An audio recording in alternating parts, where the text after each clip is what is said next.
자연의 그 장엄함과 신비에 놀라신 적이 있으신가요? 한때 이 모험적인 운동과 새로운 활동을 좋아했었는데요. 그래서 대학생 때 스노클링을 한 적이 있습니다. 수영도 잘 못하는데 그저 바닷속이 너무도 궁금해서 무작정 도전을 해보았는데요. 각종 이 산호와 크고 작은 물고기들, 그리고 거북이와 이 다양한 바다 생물들과 함께 헤엄을 칠 때 정말 놀라운 경이로움을 느꼈습니다. 마치 이 숨겨진 보물을 발견한 것처럼 감동이 물밀듯 밀려오고 미처 알지 못했던 또 다른 세상을 발견하고 만난 그런 아름다움과 놀라움에 압도되는 정말 신비로운 경험이었습니다. 마치 영화 속의 주인공이라도 된 듯, 이 동화 속 환상의 세계에 들어온 듯 그렇게 생물 하나하나가, 그 장소 하나하나가 특별해서 그 하나하나에 집중하고 있다 보면은 시간이 가는 줄 모르는 그런 경험이었습니다. 이 넓은 바닷속 미지의 생물들을 알아가고 집중하는 것도 이 자연의 오묘함을 알아가는 그리고 즐기는 한 방법입니다. 그리고 그 놀라움 속에 하나님의 신묘막측하심과 놀라운 솜씨를 찬양하는 것도 이 자연을 만끽하는 또 다른 방법입니다. 그 모든 것을 하나님께서 창조하신 것을 깊이 묵상하며 즐거워하는 것입니다. 성경을 읽는 것은 마치 바닷속을 깊이 들여다보며 탐험하는 것과 같습니다.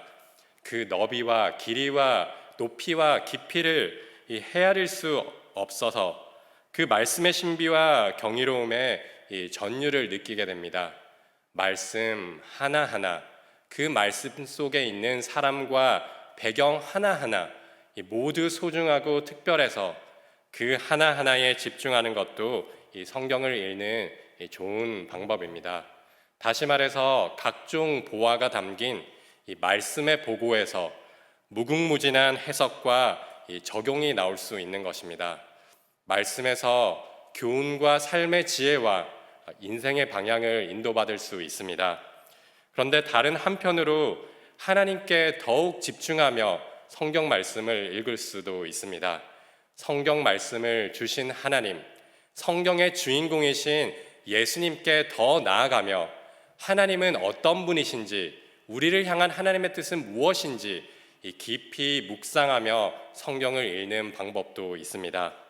하나님께 더욱 초점을 맞추며 성경이 예수님에 대하여 증거하고 있는 책임을 기억하며 그렇게 성경을 읽으면 왜 거룩한 책이라고 불리는 성경에 차마 입에 담기도 어려운 그런 폐륜적 사건들과 하나님의 선택된 백성들의 끝없는 불평과 불신 그리고 반역을 여과 없이 기록하고 있는지, 왜 다윗과 이 베드로와 같은 하나님의 사람과 사도의 죄와 실패에 대해서도 그렇게 적나라하게 묘사하고 있는지 이해가 됩니다.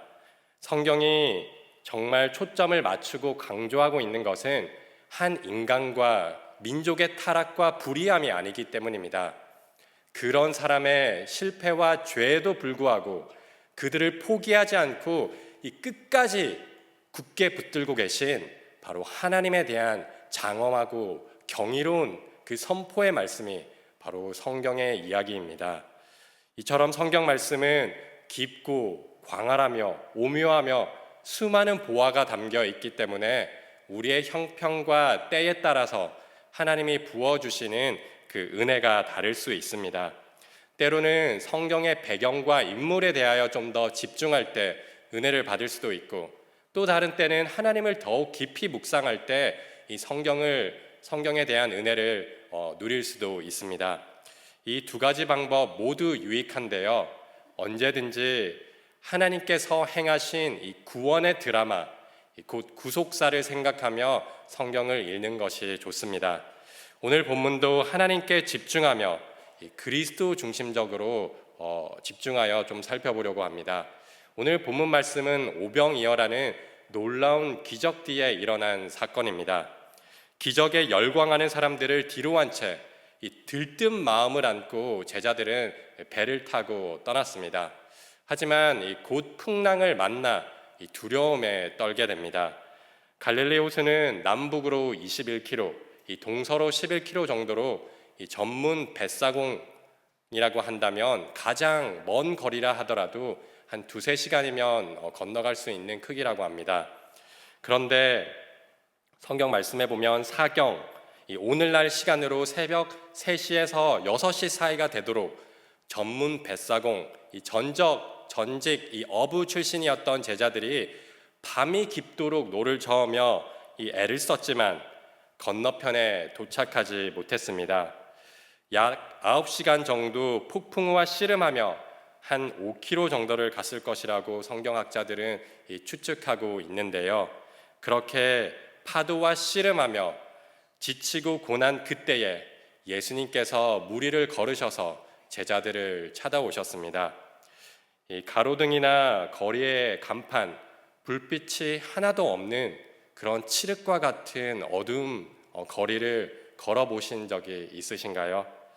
앞에 있는 사람도 제대로 보이지 않을 만큼 그런 어둠 속에 오랫동안 있게 되면은 그 어둠 속의 존재가 나의 존재가 사라지는 듯한 그런 착각과 두려움이 찾아오기도 합니다. 큰 자연재해를 혹 경험하신 적이 있으신가요? 지진이나 이 엄청난 폭우나 우박, 정말 가까이 떨어지는 이 번개, 혹은 이 태풍이나 이 토네이도를 만나게 되면 절로 기도가 나오게 됩니다. 저도 그런 경험이 있는데요. 보통 자연재해 경보가 발령되어도 대수롭지 않게 다녔었고, 그리고 보통 그렇게 다녀도 큰 문제가 없었습니다. 그런데 한 번은 이 토네이도 경보를 듣고 오늘도 별일 없겠지 하고 그냥 차를 타고 나간 적이 있습니다. 그런데 이 순식간에 낮은 지대가 물에 잠기기 시작하고, 그리고 폭우와 함께 이 어린아이 주먹만한 우박이 하늘에서 떨어지는데요. 그리고 옆에 있는 가로수가 뽑혀서 막 날아가는 것입니다. 정말 무서웠습니다. 금방 차 유리창이 다 깨어질 것 같고 차가 물에 잠길 것 같은 그런 상황이었는데요. 차 안에 있을 수도 없고, 그렇다고 차 밖으로도 나갈 수 없는 정말 아무것도 할 수 없는 이 막막한 상황에 놓이게 되면 정말 간절히 급박하게 기도하게 됩니다. 그런 위기의 순간에 처하게 되면 우리는 기도할 수밖에 없고 또 기도해야 합니다. 그나마 상대적으로 이 안전한 자동차 안에 있었고, 그리고 이 대낮에 사람이 도와줄 수 있는 환경에 노출되어 있었을 때도 그렇게 두려움이 밀려왔는데, 달빛, 별빛조차 없는 이 칠흑같이 어두운 밤, 폭풍을 만난 그 호수 한가운데서 생사를 건 사투를 벌이게 되면 죽음의 공포를 느끼게 될 것입니다. 믿지 않던 사람들도 이 절로 신을 찾게 되고, 기도하지 않던 사람도 아마 간절하게 기도하게 될 것입니다. 그런데 그 폭풍을 뚫고 그 무언가가 파도 위를 철퍽 하면서 걸어온다면 이 기절 초풍할 노릇입니다. 제자들도 아니나 다를까 공포에 사로잡혀서 이 귀신이다라고 이렇게 소리를 질렀습니다. 그런데 사실 제자들은 이보다 더 놀라운 사건들을 앞서 경험하였습니다. 예수님께서 5,000명을 먹이신 사건을 경험하였고, 그 기적의 현장의 중심에 있었던 자들이 바로 제자들이었습니다. 그리고 마태복음 8장에서 풍랑을 잠잠케 하시는 예수님을 보고 그런 기적을 보았습니다. 그럼에도 불구하고 제자들은 여전히 예수님이 누구인지 알아채지 못하고 거센 파도와 이 기이한 현상에 두려워하고 겁에 질렸습니다. 그런데 말씀을 보면 예수님은 이런 제자들을 책망하지 아니하시고 잠잠히 평안하게 말씀하시는 것을 보게 됩니다. 안심하라, 나니 두려워하지 말라.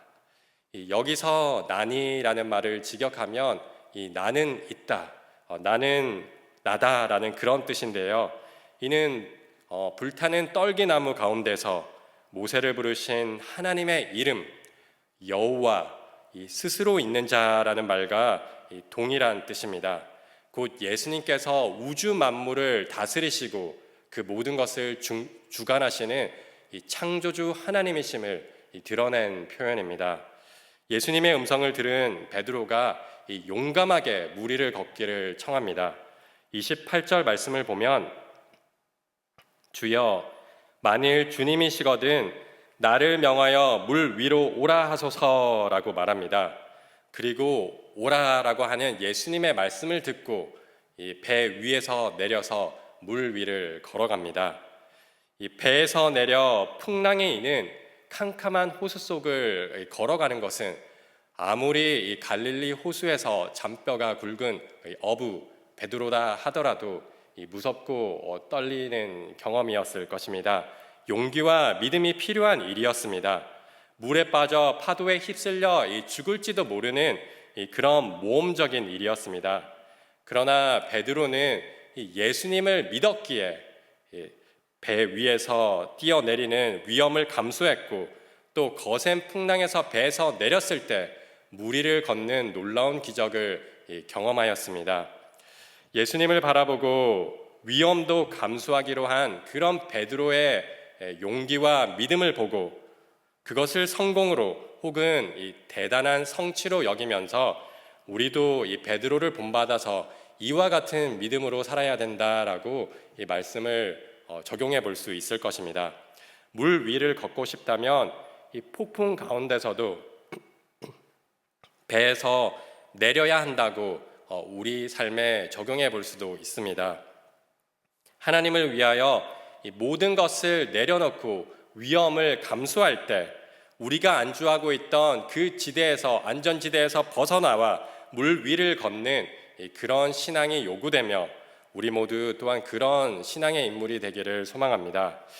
그런데 성경은 베드로가 물 위를 걸은 그 성취나 성공에서 말씀을 끝내지 않고 곧이어 베드로의 실패에 대하여 보여줌으로써 우리에게 또 다른 것에 초점을 맞추도록 집중할 것을 알려주고 있습니다. 깊고 넓고 오묘한 말씀의 보고에서 이 또 다른 은혜의 보화를 찾으라고 우리에게 알려주고 있는 것입니다. 30절 말씀입니다. 바람을 보고 무서워 빠져가는지라 소리질러 이르되 주여 나를 구원하소서 하니. 물 위를 걷던 것도 잠시이고 이 베드로는 이는 풍랑과 바람을 보고 무서워져서 이내 물에 빠지게 됩니다. 거세게 부는 바람과 파도에 눈을 돌렸을 때 베드로의 마음은 어지러워졌고 이 마음에 두려움이 찾아와서 물에 가라앉게 되었던 것입니다. 베드로에겐 배에서 뛰쳐나와서 물 위를 걸을 만한 믿음은 있었지만 폭풍 가운데 밀려오는 거친 파도 속에서도 예수님만 바라보며 굳건히 버티고 서 있을 그런 믿음은 없었던 것입니다. 예수님만 바라보지 못하고 다른 것을 바라보았을 때 실패할 수밖에 없는 모습을 보여줍니다.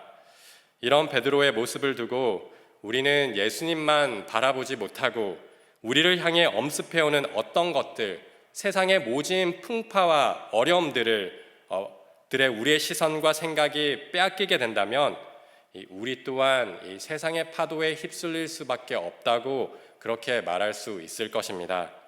따라서 우리는 예수님께서 눈을 떼지 말고 항상 하나님만 믿음으로 바라볼 때 이 세상 풍파를 헤치며 승리하는 삶을 살게 된다고 이 말씀을 그렇게 우리의 삶에 적용해 볼 수도 있을 것입니다. 본문의 말씀의 초점을 이 베드로에게 맞춘다면 우리는 이 베드로의 실패는 교훈으로 삼아서 같은 실수를 범하지 말고 이 성공은 본받아서 실천하며 살자는 그런 교훈을 얻을 수 있을 것입니다. 하지만 말씀의 초점을 이 베드로라는 한 인물이 아니라 하나님께 초점을 맞추면 다른 은혜의 보화를 발견하게 됩니다. 모든 성경이 단지 한 사람 혹은 한 민족의 실패와 성공이 아니라 타락한 사람들을 대하는 은혜로우신 하나님, 그 하나님의 구원에 대한 이야기임을 기억하며 오늘 말씀을 읽으면 조금 다른 시각에서 말씀을 보게 됩니다. 초등학교 1, 2학년 때쯤이었는데요. 여름방학 때 온 가족들과 함께 동해로 놀러를 간 적이 있습니다. 이 작은 경차에 음식을 담고 아이스박스에 그 음식을 넣고 그리고 텐트도 챙기고 며칠 동안 5명이 먹고 입을 그런 모든 짐들을 다 싣고도 뒷좌석에 동생 2명과 제가 탔음에도 한 명씩 교대로 누워갈 수 있는 지금 생각해보면 그게 어떻게 가능했는지 모를 참 신기한 시절이었는데요. 이 피서철 동해에 도착해보니 수만 명의 사람이 그곳에 있었습니다. 그때는 지금처럼 모래사장에 파라솔도 없었고 그냥 누구나 자유롭게 돗자리도 치고 텐트도 치고 그리고 요리도 해먹을 수 있는 그런 때였는데요. 그래서 바다에 도착하자마자 코펠과 버너를 꺼내서 밥도 해먹고 텐트도 치고 그리고 거기서 잠도 자면서 가족들과 즐거운 시간을 보낸 것이 기억에 남습니다. 그런데 그때 당시 무엇보다도 제 흥미를 끌었던 것이 있는데요. 그것은 이 높은 파도에 밀려오는 수백만 마리의 은색 멸치떼였습니다. 이 파도에 떠밀려서 오는 그 멸치떼들이 이 모래사장에서 파닥파닥거리는 것이 너무 어린 아이의 눈에 신기했습니다. 그래서 이 수많은 사람들의 이 틈바구니를 헤치고 어디로 가는지도 모른 채 여기저기를 누비고 다녔습니다. 그리고 그 파닥이는 멸치를 한번 잡아보겠다고 바닷속으로 들어갔습니다. 이 물속에서 정신없이 뛰어놀고 있었는데요. 갑자기 키를 넘는 파도가 저를 덮쳤습니다.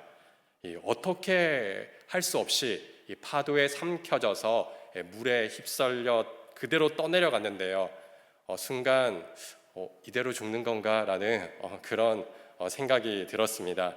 이 몸이 물속에서 정말 이렇게 대굴대굴 굴러가고 점점 숨이 막혀오던 그때 누군가 제 팔을 잡고 물에서 건져내는 것이었습니다. 그래서 물에서 나와서 막 이렇게 기침을 하며 물을 토하고 정신을 차려서 바라보니 저희 아버지가 제 팔을 굳게 붙잡고 있었습니다. 그리고 저를 구하려다가 다치셨는지 이렇게 다리에 피를 흘리고 계셨습니다.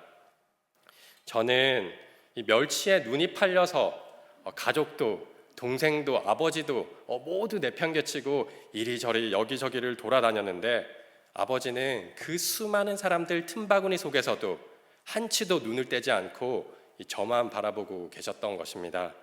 그리고 제가 파도에 휩쓸려 가는 것을 보자 자신의 몸도 아끼지 않고 급하게 물에 뛰어들여서 제 손을 붙잡고 이 물에서 구해 주셨습니다. 30절과 32절 말씀입니다. 바람을 보고 무서워 빠져가는지라 소리질러 이르되 주여 나를 구원하소서 하니 예수께서 즉시 손을 내밀어 그를 붙잡으며 이르시되 믿음이 작은 자여 왜 의심하였느냐 하시고 배에 함께 오르며 오름에 바람이 그치는지라. 베드로가 예수님의 음성을 듣고 이 물 위를 걸어가고 있을 때도 바람을 보고 두려워 믿음이 연약해져서 물에 가라앉고 있을 때에도 예수님을 바라보지 못했던 그 순간에도 예수님의 시선은 항상 베드로를 향해 있었던 것입니다. 그리고 물에 빠지자 즉시 손을 내밀어 베드로를 굳게 붙잡아 물에서 건져주셨습니다. 예수님은 늘 언제나 계속해서 이 베드로를 바라보고 계셨던 것입니다. 믿음으로 호수 위를 걷다가도 이내 무서워져서 물에 빠질 수밖에 없는 것이 이 연약한 우리의 모습입니다.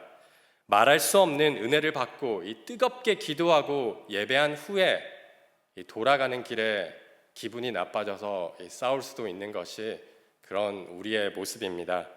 한때 받은 은혜와 굳은 신앙의 결단들이 내가 올 한 해만은 이렇게 살아보겠다는 이 굳은 신앙의 결단들이 채 두 달이 되지 못하여 변해버리는 것이 우리의 연약한 모습입니다.